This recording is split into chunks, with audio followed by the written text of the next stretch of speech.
I texted the family group chat, "My surgery's on the 15th, I just need someone to drive me home." My sister replied, "LOL, you really thought we'd miss Cabo for that?" Then my mom added, "Don't guilt us, this trip's been planned for months." I simply replied, "My mistake." But what the nurse told her when she called the hospital later changed everything about that Cabo trip. Imagine sitting in a sterile doctor's office, a chilling diagnosis echoing in your ears, then glancing at your phone only to see a message from your family. They'd rather be sipping margaritas in Cabo than driving you home from cancer surgery. That's where I, Amber Williams, found myself at 31, utterly alone, staring at their heartless replies, wondering how my own flesh and blood could abandon me when I needed them most. I always knew where I stood in my family, you know? There was Heather, my younger sister, the baby, the precious one who could do no wrong. And then my older brother, Jake, the golden child, destined for greatness. And me? I was just Amber, the middle child, the reliable one. The one who always had it together, according to my parents. But that was just a convenient story they told themselves to justify how completely differently they treated us. It was always like that. In our suburban Chicago home, this pattern started early. Heather wanted ballet. Mom and Dad found the money. Jake needed a fancy new computer for college. No problem. But me? When I got a partial scholarship to art school in New York, my dreams suddenly took a backseat. Your father threw his back out. My mom, Sandra, told me my senior year, "We need you close to home, Amber. You've always been so responsible." So, New York dreams gone. I went to community college, rushing home between classes to care for Dad. I told myself, it's fine. Family comes first, right? Then there was Jake. He needed money for some mobile app, swore it was the next big thing. He didn't go to our parents, no. He came straight to me. "You always save everything," he'd say, flashing that charming smile. "Come on, Amber. This is a sure thing. I'll pay you back double." I gave him my entire savings. $15,000 I'd spent years putting aside to eventually go back to school. The app? Failed in 8 months. The money? Never came back. A year later, when I finally tried to bring it up, Mom just swooped in. "Why are you being so petty, Amber? Your brother took a risk, it didn't work out. That's life. You don't need to make him feel worse." My feelings? Never even entered the equation. Heather, though, she was more subtle. She'd call me at 2 in the morning, sobbing about some guy, expecting me to talk her down until sunrise. She'd volunteer me to babysit her friends' kids without even asking me first. And my clothes? She'd borrow them and return them stained, or worse, damaged. When I'd object, she'd just shrug. "You should be flattered, I want to wear your things. It's not like you have anywhere special to go anyway." That one always stung. Because a part of me knew she was right. Between freelancing full-time as a graphic designer and being my family's emotional punching bag, I barely had a social life. My last serious boyfriend, Paul, dumped me because I kept canceling dates for family emergencies. He just flat out told me, "Your family takes advantage of you, and you let them." I can't compete with that. So, at 26, I finally moved out. Got a tiny one-bedroom apartment, maybe 400 square feet. The bathroom door hit the toilet when you opened it. But it was mine. I painted the walls a soft sage green, set up my workspace by the window, and my rescue cat, Milo, a gray tabby, became my constant companion. My graphic design business was a struggle at first. I worked 16-hour days, took every project, designed logos, marketing materials, even illustrated a kid's book. Eventually, I built a decent client base and could live comfortably, if modestly. But the family dynamic? That never changed. Mom would call, "Can you help Dad with his new TV?" Even though Jake lived closer. Heather would text, "Pick up my prescriptions. I'm too busy with yoga." I always said yes. Because saying no meant weeks of guilt trips and passive-aggressive comments. That's just how families work. Mom would insist when I tried to set boundaries. We help each other. Your brother and sister would do the same for you. Except, they never did. When I had the flu last winter, barely able to crawl out of bed, no one offered soup or medicine. My car broke down in a snowstorm? Jake was too busy. $60 for an Uber. When I lost a major client and just needed to talk, Heather said she had to go. Her favorite show was starting. I became an expert at hiding my disappointment, at swallowing the hurt. I learned to expect nothing so I wouldn't be let down. I became self-sufficient to a fault, refusing help even when I desperately needed it. I was the strong one, the responsible one. The one who had it all together. At least, that's what they thought. None of them saw me crying in my car after family dinners. None of them knew about the therapy I started, trying to figure out why I kept giving to people who only took. They didn't realize how truly lonely I felt, even surrounded by them. "You're so lucky to be so independent," Mom once told me at Thanksgiving as I washed dishes alone while everyone else watched football. "Heather and Jake still need so much guidance." I wanted to throw a plate. I wanted to scream, "I need guidance too. I need support. I need someone to put me first, just once." But I smiled. I nodded. Because that's what Amber did. Amber kept the peace. Amber didn't make waves. Until the day I found a lump in my throat. And everything changed. It was a Tuesday night in April. I'd just finished a brutal 14-hour workday, hunched over my drawing tablet. When I finally stood to stretch, I caught my reflection in the window. The setting sun cast this weird shadow across my neck, highlighting a small, but definitely there, bulge on the right side. I touched it. It was firm, just below my Adam's apple. I swallowed and it moved. "Probably nothing," I told Milo, whose green eyes watched me. "Just tired." But in the days that followed, I noticed more.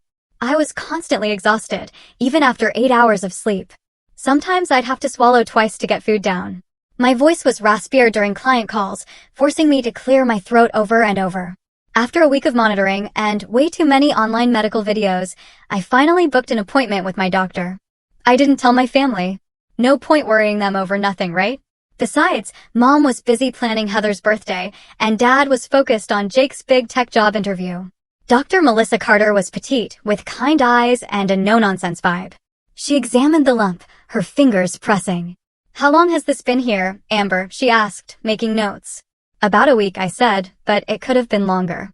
She listened to my symptoms, nodding. Then she sat on her stool and looked straight at me.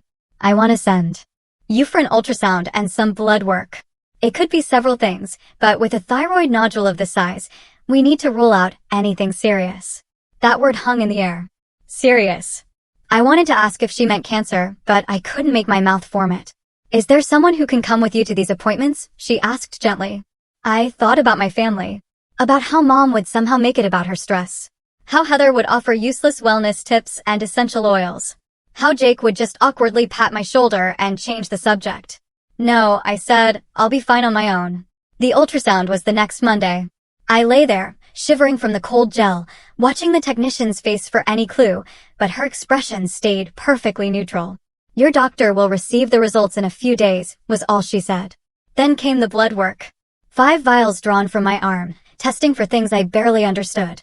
Afterward, I sat alone in the waiting room, sipping apple juice from a tiny box, a pit of dread forming in my stomach. 3 days later, Dr. Carter called me personally. "Amber, I'd like you to come in to discuss your results. Would tomorrow morning work for you?" I knew then. It wasn't good news. Doctors don't make personal calls for normal results. That night, I barely slept. Milo curled beside me, a warm, solid weight, as I stared at the ceiling, my mind racing through every worst-case scenario. By morning, I was convinced. Dr. Carter confirmed my fears. "The ultrasound shows a 4-centimeter nodule on your right thyroid lobe," she explained, showing me the grainy black and white images. "Your blood work indicates some thyroid dysfunction. Given the size and appearance, we need to do a biopsy to determine if it's cancerous." "Cancer," I finally whispered, the word feeling alien on my tongue. "You think I have cancer?"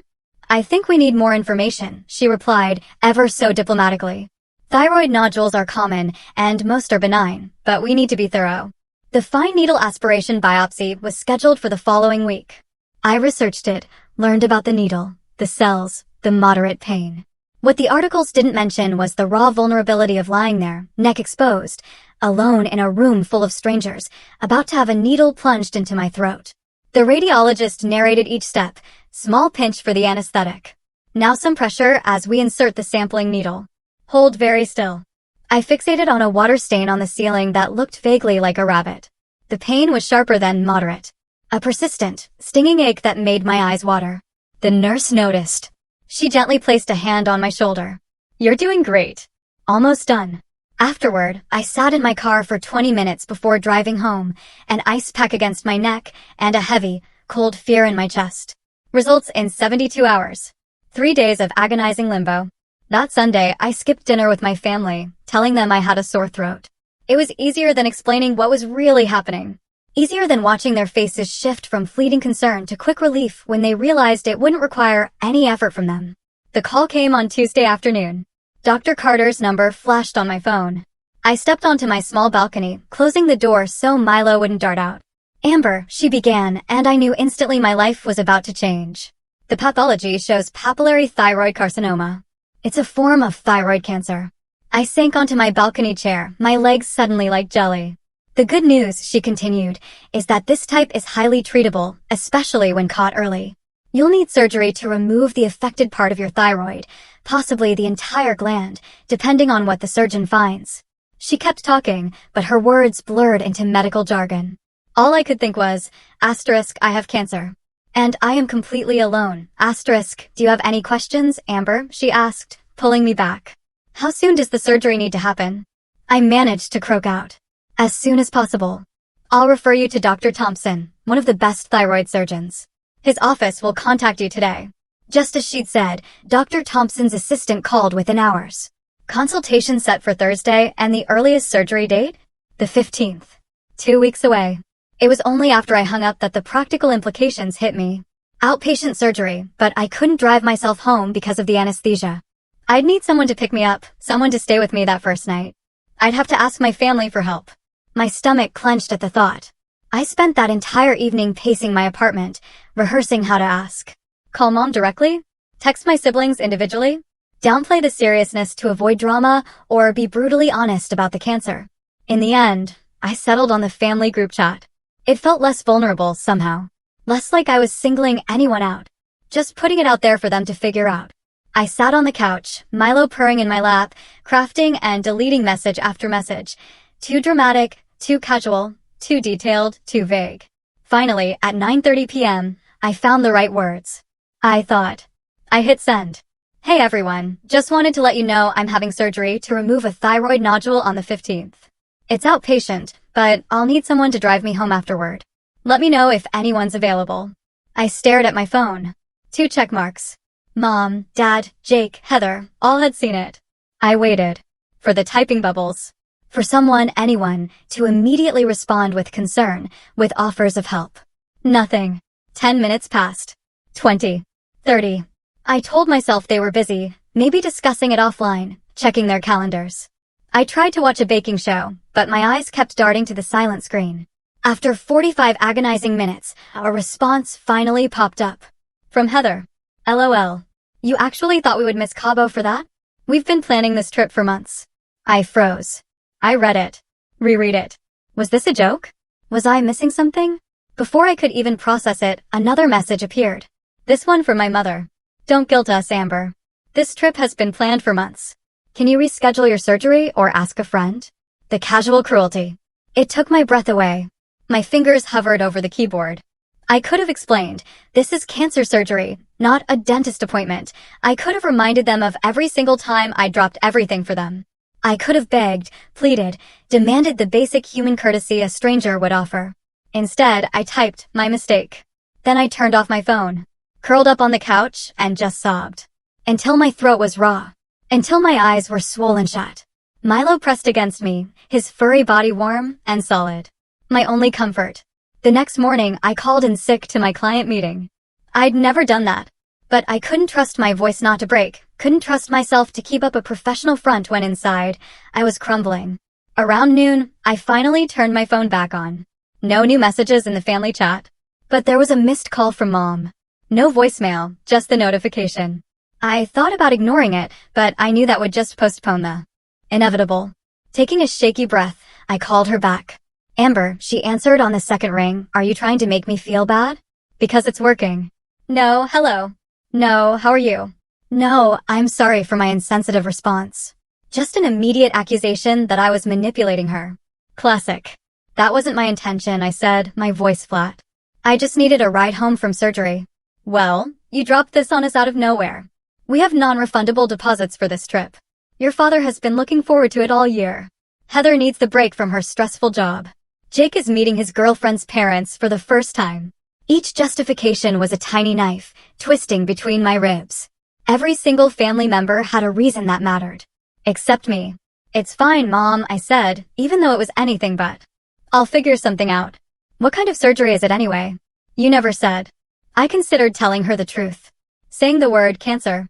It would change everything. It would make her realize the gravity of what she was so casually dismissing. But something stopped me. Maybe pride.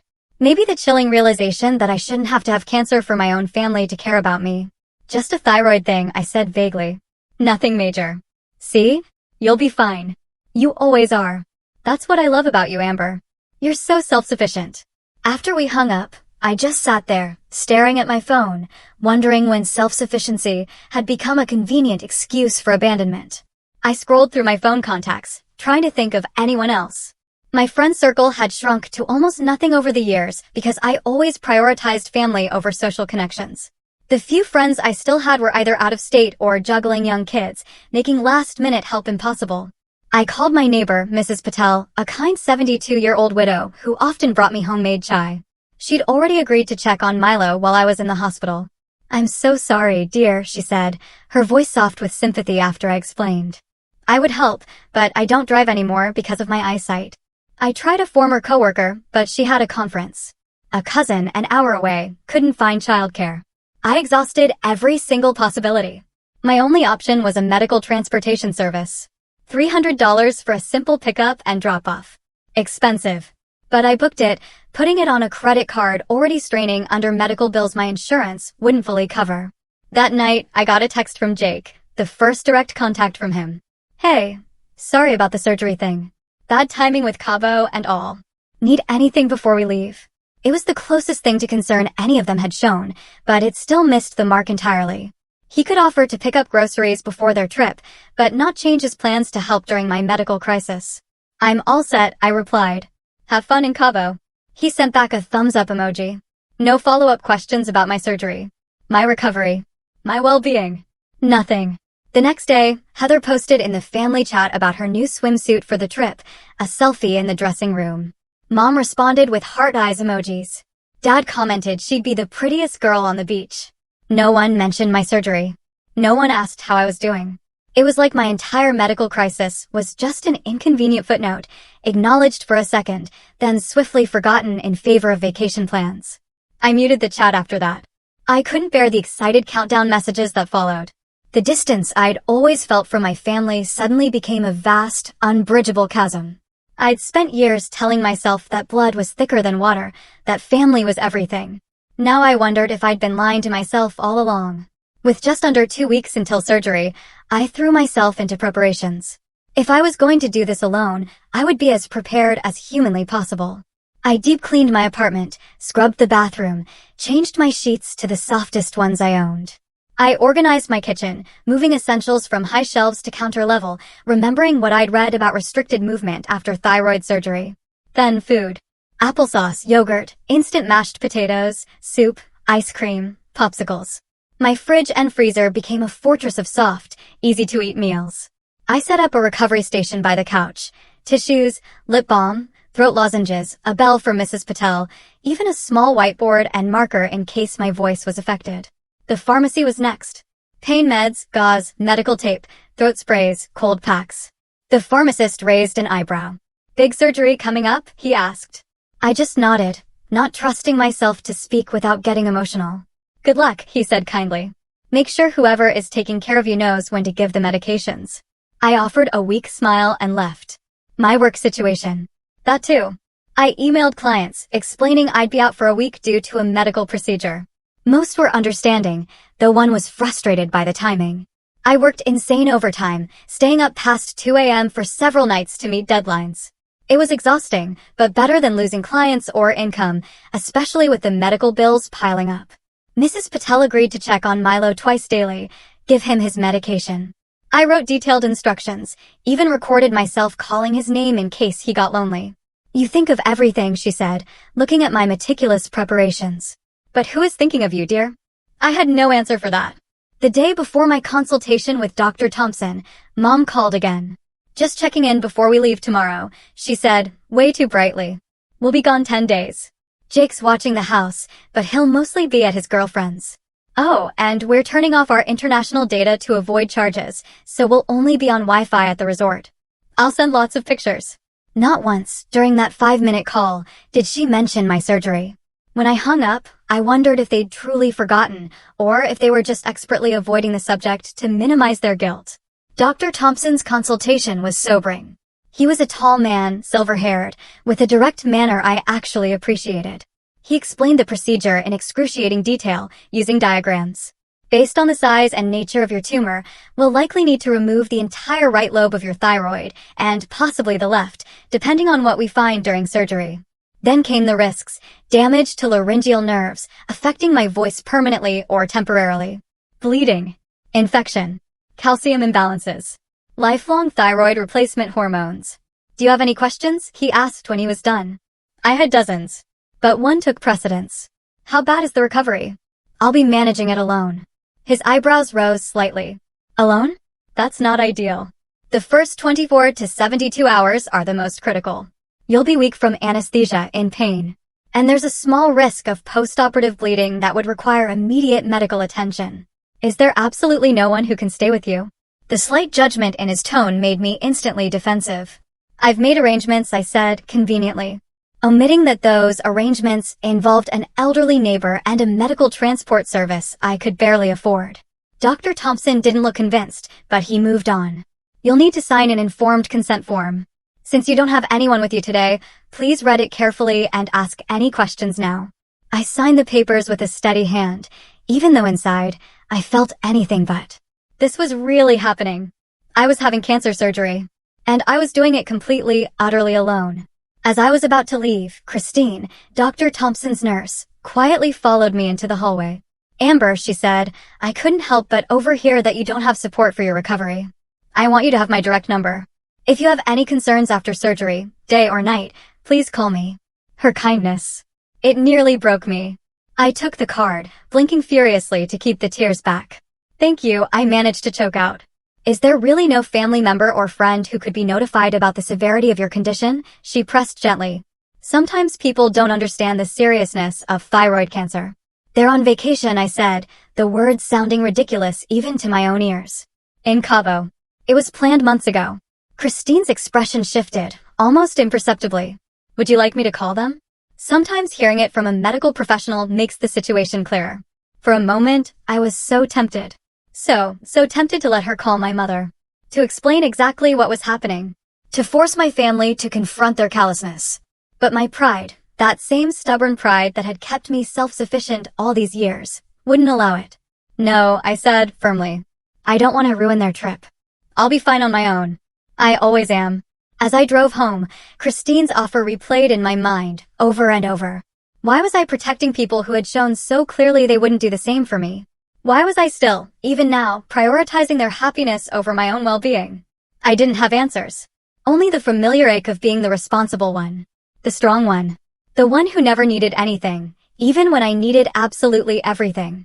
The morning of my surgery dawned with a spectacular sunrise, painting the sky in pink and gold. I'd been up since 4 a.m., too anxious to sleep, now sipping the last water I was allowed.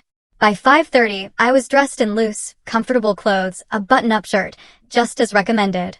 My hospital bag was packed: phone charger, headphones, lip balm, a small pillow to hold against my throat for the ride home. My medical transport was due at 6:15. As I waited, I checked my phone one last time. Still no messages from my family. They were probably enjoying their first full day in Cabo, margaritas by the pool, completely oblivious to what I was facing. The transport arrived exactly on time. A white van, a polite but impersonal driver. The 20-minute ride to the hospital passed in silence. I just watched the city slowly wake up around us. At the hospital, a kind older woman with purple reading glasses helped me with paperwork. "Your husband parking the car, honey?" she asked. "No," I said simply. "I came alone." Her smile faltered, just for a moment. "Someone is picking you up after, right? Hospital policy, you can't drive after anesthesia." "I've arranged transport," I assured her. She nodded, handed me a pager. "This will buzz when they're ready. You can wait over there." The surgical waiting room was already half full, even at this early hour. Patients with their spouses. Parents with children. Elderly people with adult sons and daughters. Everyone had someone. Everyone. Except me. I found a seat in the corner, tried to lose myself in a magazine, but the words wouldn't stick. Instead, I watched. A husband gently rubbing his wife's back. A daughter holding her elderly father's hand. A couple leaning against each other, drawing strength from their connection. When my pager buzzed, I felt this strange mix of relief and dread. A nurse led me to pre-op. I changed into a gown, put on a surgical cap. She took my vitals, started in 4, asked the routine verification questions. "Is there someone waiting for you?" she asked, adjusting my 4 drip. "No," I said, tired of the question, tired of the pitying looks it always prompted. She made a note, but I saw the slight frown that crossed her face. I was moved to a curtained bay to wait. Doctors and nurses bustled by, a comforting background hum. Amber Williams? I opened my eyes to see Christine, Dr. Thompson's nurse, standing at the foot of my gurney. "Christine, what are you doing here?" "I assist Dr. Thompson on surgery days," she explained, with a warm smile. "I wanted to check in before the procedure." "How are you feeling?" "Nervous," I admitted, but ready to get it over with. She checked my chart, adjusted my blanket. "I see you're still alone," she noted quietly. As planned, I confirmed. Christine hesitated, then pulled up a stool next to my gurney. "Amber, I hope I'm not overstepping, but I'm concerned about your post-operative care. This is not a minor procedure. The first 72 hours are critical for monitoring complications." "I have transportation arranged," I said, the same tired answer I'd given everyone else. "Transportation is one thing. Proper care is another." She leaned closer, her voice gentle but firm. "You mentioned your family is in Cabo. Have you told them exactly what this surgery is for?" I looked away. "Do they know it's for cancer?" The words still made my stomach clench. "No," I admitted. I didn't want to worry them. Christine placed her hand on mine, a small gesture of comfort that almost completely undid me. "Amber, I know it's not my place, but I think they should know. If something were to happen, if you were to have complications." She didn't finish the sentence. She didn't need to. "Would you like me to call them?" she offered. As a medical professional, I could explain the situation objectively. I thought about my family, probably at breakfast in some beachside restaurant, laughing, planning their day of sun and fun. I thought about the disruption this news would cause. The guilt. The resentment that guilt would surely breed. Then I thought about waking up from anesthesia alone. Struggling to get into my apartment alone. The possibility of complications with no one to help. "Maybe you're right," I conceded, finally. "If something does happen, they should know why." Christine squeezed my hand. "Do you have a number I can call?" I gave her mom's cell, explaining about the international data. "She'll only get the message when she connects to the resort Wi-Fi." "I'll make sure she understands," Christine promised. "Now, try to relax. Dr. Thompson is the best, and I'll be right there in the operating room with you."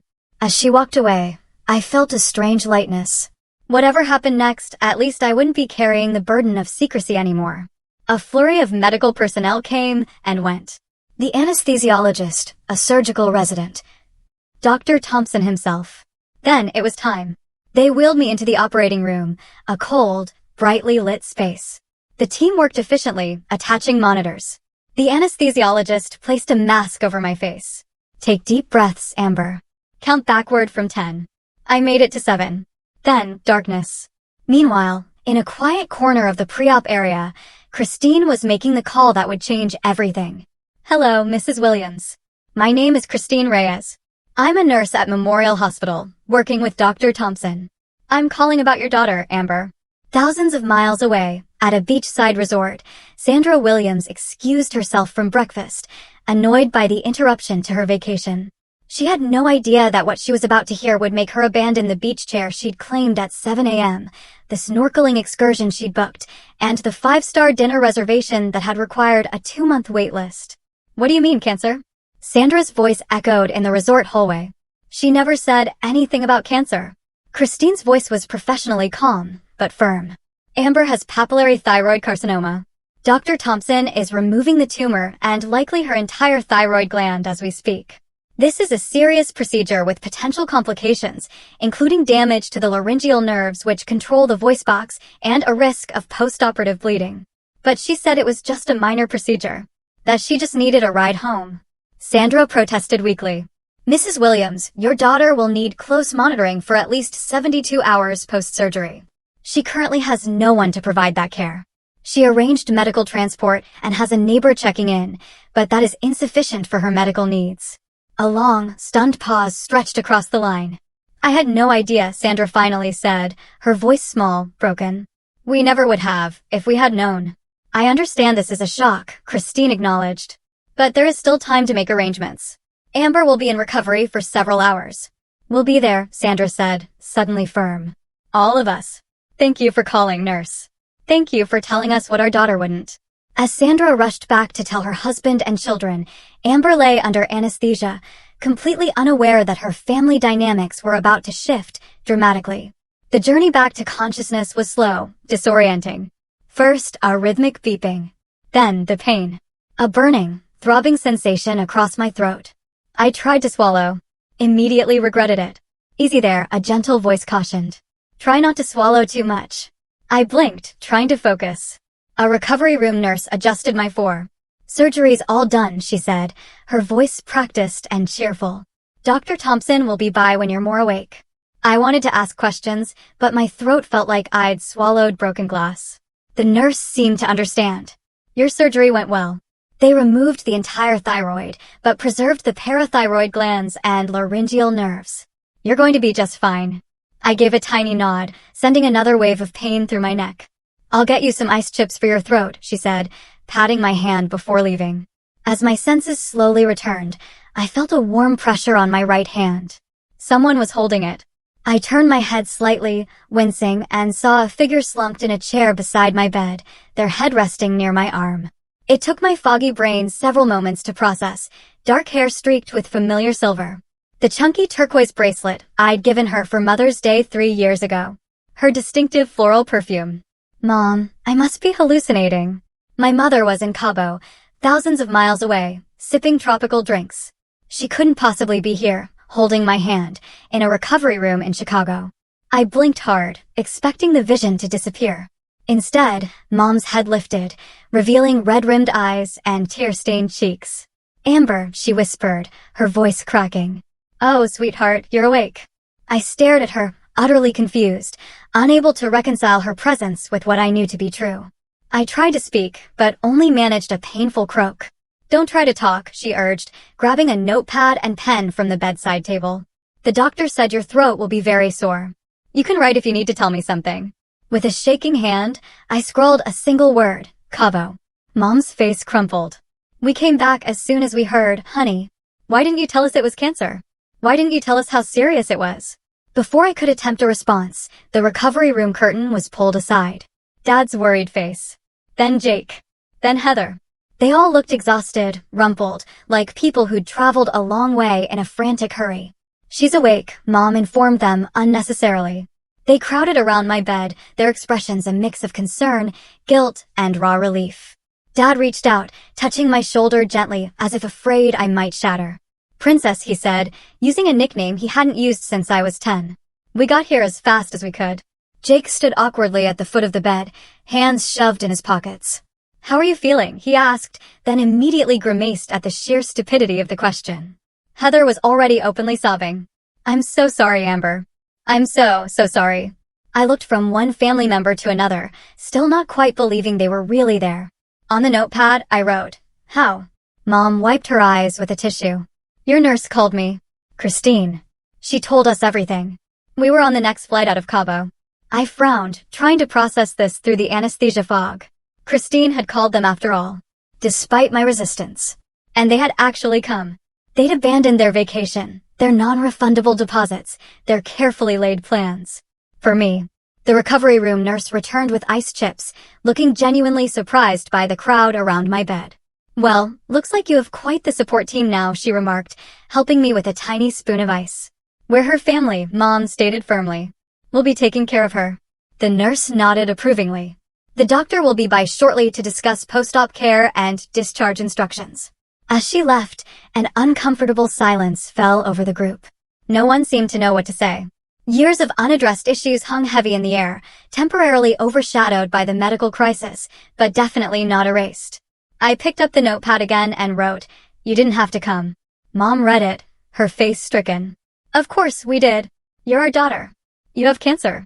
Dad corrected quickly. The doctor told us they got it all out. I wrote again. What about your trip? Screw the trip. Jake said, with uncharacteristic vehemence. It's just a vacation. Heather nodded, still sniffling. We can go to Cabo anytime. You needed us. I wanted to point out that I had always needed them. That this wasn't the first time I'd reached out for help.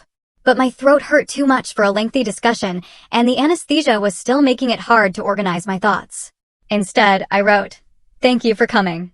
It was the polite thing. What was expected of me? Good old, reliable Amber. Always understanding. Never making waves. But something had shifted inside me during those long, lonely days of facing cancer alone. The chilling realization that I might have died without my family ever truly seeing me had awakened a dormant anger. An anger that even their current presence, their sudden, unexpected gratitude, couldn't quite extinguish. Dr. Thompson arrived, clipboard in hand, his surgical cap replaced by neatly combed silver hair. He nodded approvingly at my family before turning to me. "The surgery went very well, Amber. We removed the entire thyroid gland, as the cancer had spread to both lobes, but it was contained within the thyroid capsule. No evidence of lymph node involvement. You'll need radioactive iodine treatment as a precaution, but the prognosis is excellent." He went on, explaining the treatment plan, medication, follow-up schedule. My family listened intently. Mom took notes. Dad asked detailed questions. Jake and Heather hovered, attentive. It was surreal, seeing them so engaged in my care after feeling invisible for so long. "I'm particularly glad to see you have support at home," Dr. Thompson concluded, glancing at my family. "The first few days of recovery are challenging, and it's important not to be alone." Mom straightened in her chair. "She won't be alone for a minute. We'll take care of everything." I closed my eyes, overwhelmed by emotions I couldn't even name. Relief that I wasn't alone anymore. Anger that it took cancer to make my family show up. Gratitude for their presence. Resentment that it had been conditional. Love and hurt, so intertwined I couldn't separate them. When I opened my eyes, Dr. Thompson was gone, and my family was already discussing logistics. Who would stay at my apartment? Who would pick up my prescriptions? Who would handle follow-up appointments? "I can take family leave from work," Mom was saying. "I have plenty of sick days saved up." "I'll postpone my interviews," Jake offered. "They can wait." "I can reschedule my yoga classes," Heather added. "My students will understand." They were making plans as if their availability had never been in question. As if they hadn't all refused me just days ago. The cognitive dissonance was too much. I picked up the notepad again, my hand trembling with more than just post-surgical weakness. In large, uneven letters, I wrote, "Where were you when I asked?" I held up the page, drawing their attention. The conversation stopped dead. An uncomfortable silence filled the room. "Amber," Mom began, hesitantly, "we didn't understand how serious it was." I flipped to a new page. "You never asked. You said it was just a thyroid thing," Dad protested weakly. "You didn't say it was cancer." Another page. "You didn't care enough to ask." Tears streamed down my face now. The emotional dam had finally broken. Years of being overlooked, taken for granted, of being the reliable one who never needed anything. It all came pouring out in those written words. Jake looked down, unable to meet my eyes. "You're right," he admitted quietly. "I saw your message and just thought. I don't know what I thought. That it was routine, I guess. That you'd handle it. Like you handle everything." "We've taken you for granted," Mom said, her voice thick with emotion. "For years, we've relied on your strength without ever considering what it cost you." Heather was openly sobbing now. "I've been so selfish, Amber. So wrapped up in my own life that I didn't see how much you were carrying alone." Dad cleared his throat, clearly uncomfortable with the emotional confrontation, but making a visible effort. "We failed you, Princess. Not just with the surgery. For a long time. Their acknowledgements. They should have felt vindicating. But they just made me feel even more tired." I'd imagined this moment so many times, my family finally recognizing how unfairly they'd treated me. But the reality was messy. Painful. Complicated by my physical vulnerability and their raw remorse. I wrote one more message, my hand cramping from the effort. "I needed you before this, too." Mom read it and nodded, tears falling onto her cheeks. "I know. And we weren't there. We can't change that. But we're here now and we want to do better. Will you let us try?" It wasn't a simple question. And I didn't have a simple answer. The hurt ran too deep for an easy resolution. But as I looked at their faces, truly contrite, truly present, I realized I had a choice. I could cling to my justified anger, or I could accept this imperfect, fragile beginning of change. I gave a small, cautious nod. Mom squeezed my hand gently. "Thank you for giving us another chance. We don't deserve it, but we'll work to earn it." For the first time in my adult life, I felt truly seen by my family. Not as the reliable middle child who never needed anything, but as a person with needs, with hurts, and with a right to be prioritized. It wasn't a Hollywood ending. There would be difficult conversations ahead, old patterns to break, new boundaries to establish. But it was a start. The next few weeks were a strange, new reality. My apartment, usually quiet save for Milo's occasional meows, transformed into a hub of family activity. Mom moved into my spare room, which used to be just my home office. Dad came by daily, bringing food, helping with chores. Jake and Heather took shifts, making sure someone was always with me during those critical first days of recovery. My throat healed slowly, the angry red line across my neck gradually fading to pink. My voice, initially hoarse and weak, strengthened day by day. The exhaustion from surgery and the adjustment to thyroid medication kept me sleeping a lot at first. But as my energy returned, so did the need for conversations that had been delayed for far, far too long. It happened organically one evening, about 2 weeks after surgery. Mom and I were in my living room, she knitting a scarf, me sketching idly in a notebook, when I finally asked the question that had been simmering between us. Why did it take something this serious for you to actually see me? Mom's hands stilled. The clicking of her knitting needles fell silent. She didn't pretend to misunderstand. I think, she said slowly, choosing her words with care, we fell into roles a long time ago. Heather was the baby who needed protection. Jake was the son who needed guidance. And you were the one who had it together. The one who didn't need us. I always needed you, I said, my voice still slightly raspy. Just because I didn't fall apart doesn't mean I wasn't struggling. Mom nodded, her eyes filling with tears. I know that now. And I think part of me knew it then, too. But acknowledging it would have meant admitting how unfair we were being. How much we were taking from you without giving back. She set her knitting aside and looked directly at me. Your father and I have been talking a lot about this. About how we've treated you differently. It wasn't right, Amber. And there's no excuse. But if you're willing to hear it, I'd like to explain some things. Not to justify, just to help you understand. I nodded, bracing myself. When you were born, you were such an easy baby. So self-sufficient. Even then, you'd play happily by yourself, rarely cried. Hit all your milestones early. We just marveled at how independent you were. Then came Jake, who was colicky and demanding, and later Heather, who was premature and needed extra care. She twisted her wedding ring, a nervous habit I'd seen my whole life. Somehow, we started seeing your self-sufficiency not as a quality to nurture, but as permission to focus elsewhere. When you handled things on your own, we felt proud rather than concerned. We mistook your competence for invulnerability. It was a revelation, hearing her articulate what I'd felt, but never fully understood. My strength had become my weakness in our family dynamic. I'm not invulnerable, I said quietly. I've been drowning for years. I know, Mom acknowledged, reaching for my hand. And I'm so sorry we didn't see it. Or worse, that we saw glimpses, but looked away because it was easier. That conversation opened a floodgate. Over the next few days, similar discussions unfolded with Dad, with Jake, with Heather. Sometimes heated, sometimes tearful, always raw, always necessary. I spoke my truth without filtering it to spare their feelings, something I'd never allowed myself before. I gave you my savings, I reminded Jake during one particularly difficult conversation.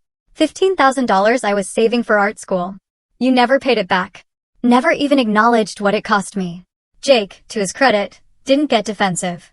I took advantage of you, he admitted. I knew you wouldn't say no. I've been thinking about it a lot, Amber, and I want to make it right. He presented me with a repayment plan, modest monthly installments that would eventually return my money with interest. It wasn't a quick fix, but it was acknowledgement and accountability, which meant more than the money itself. Heather and I had our moment of reckoning while she was driving me to a follow-up appointment. I've been jealous of you, she confessed, surprising me. You're so capable, so put together. I always felt like a mess by comparison. I'm not put together, I told her plainly. I'm just good at pretending. And everyone made it clear that's what was expected of me. She nodded, eyes fixed on the road. I'm trying to understand my role in all this. I think I liked having you as the responsible one because it let me off the hook. I could be the fun sister, the spontaneous one, while you handled all the hard stuff. That's not fair to either of us, I pointed out. You're an adult. You should get to be responsible sometimes. And I should get to fall apart occasionally without the world ending. You're right, she agreed. I want to be someone you can rely on, Amber. I want to be a real sister, not just someone who takes. The final test of these new dynamics came 6 weeks after my surgery. I received my pathology report following the radioactive iodine treatment, and I asked my family to come to my apartment for the discussion. They all arrived promptly, faces anxious, but supportive. We sat in my small living room as I opened the envelope. No evidence of residual cancer, I read aloud, relief washing over me. Regular monitoring recommended, but prognosis excellent. The collective exhale was audible. Mom wiped away tears.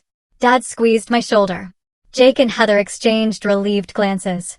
We should celebrate, Heather suggested. Maybe dinner at that Italian place you like? Actually, I said, gathering my courage. I wanted to talk to you all about something else first. I told them about the art school in New York that still interested me. About how I'd been researching online programs that would let me earn my degree while keeping my freelance business. About the dream that had been deferred but never abandoned. In the old family dynamic, this announcement would have been met with dismissal or token encouragement masking actual disapproval. But something fundamental had shifted. That's wonderful, Amber, Mom said sincerely. What can we do to help make this happen? Tell us what you need, Dad added. We're all in. Jake offered to help me build a website for my portfolio. Heather volunteered to connect me with a friend who had attended the same program. They were engaged, interested, supportive in practical ways, not just with empty words. 6 months after my surgery, I stood in front of my bathroom mirror, examining the now faint scar across my neck. I reflected on how much had changed. My family wasn't perfect, not by a long shot. We still had moments where old patterns tried to creep back in, still had disagreements and miscommunications. But there was a fundamental difference. I was visible now. My needs mattered. My boundaries were respected. I had learned to speak up without apology, to ask for help without shame, to express disappointment without fear. And my family?